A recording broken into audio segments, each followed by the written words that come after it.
Hello and welcome to this channel where we talk about child-related issues.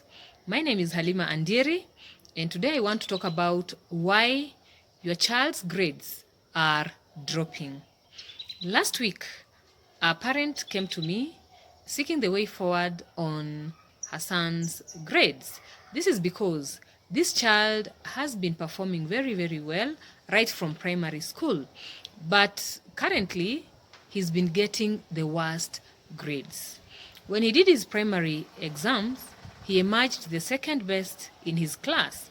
Then in Form 1, Term 1 and 2, he maintained the good grades.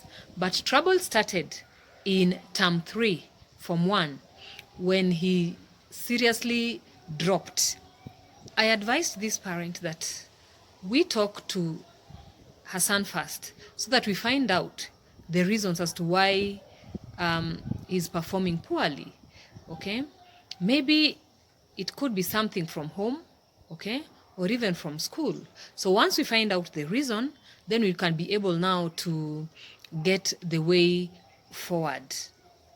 We sat down with Hassan, talked, okay, he told us the reasons, and we tried advising him.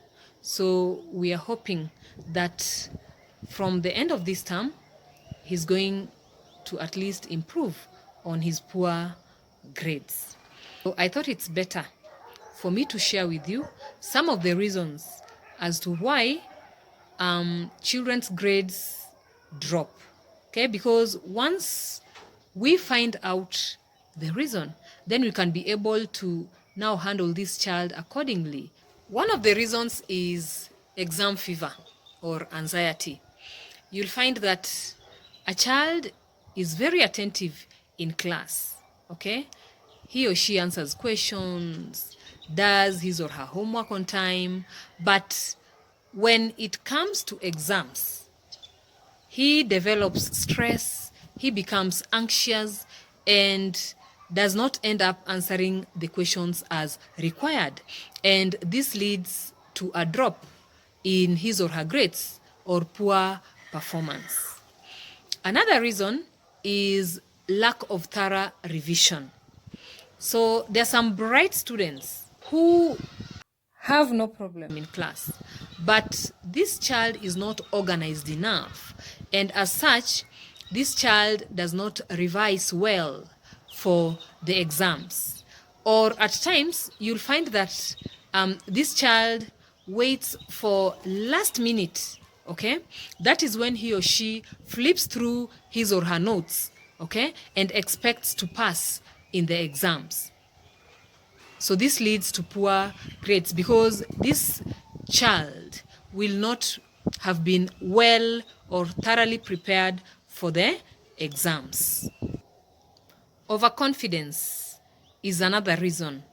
So you'll find that this child, just because he has always been among the top threes, okay, he feels like nobody else can beat him or her, okay, in the exams. So he relaxes, okay, knowing and hoping that he'll still be among the top three. So you find that with time, he keeps on performing poorly and poorly and poorly. So if he's not advised, okay, overconfidence will definitely lead to very poor performance. Lack of challenge or lack of competition is another reason. So you'll find that this child knows very well that competition is not stiff in his or her class, okay? So even when he's revising, okay, he'll not put any extra effort because he knows that at the end of the day, he'll still emerge among the top. Lack of focus in class can be another reason. So you'll find that this child loses his or her focus while in class. So he becomes distracted by other things and he misses out on important points that might be asked in the tests or exams. Communication issues can also lead to poor grades. You find that this child is struggling to put his or her thoughts into writing. He or she might be having the correct answers, but he or she cannot be able to put that answer well in writing. So he ends up answering questions in a way that does not make sense. Lastly, learning difficulties or disabilities. As a parent, you will know this when your child consistently struggles and yet he or she does not improve. Okay? Some of the disabilities or difficulties in learning can be reading difficulties, writing difficulties, or even when it comes to mathematics, this child cannot remember which sign to use, okay, on a particular question. It can also be dyslexia or attention deficit. The list is long, but this can be noticed from the time when your child is between 7 to 8 years of age, okay? And once you notice this, then you should be able to seek a specialist's advice so that you can be able to know how to handle such a case. Those are some of the reasons as to why your child's grades might be dropping.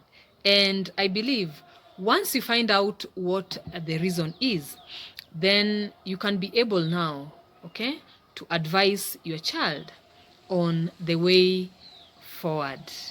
So until next time, don't forget to subscribe. Bye-bye.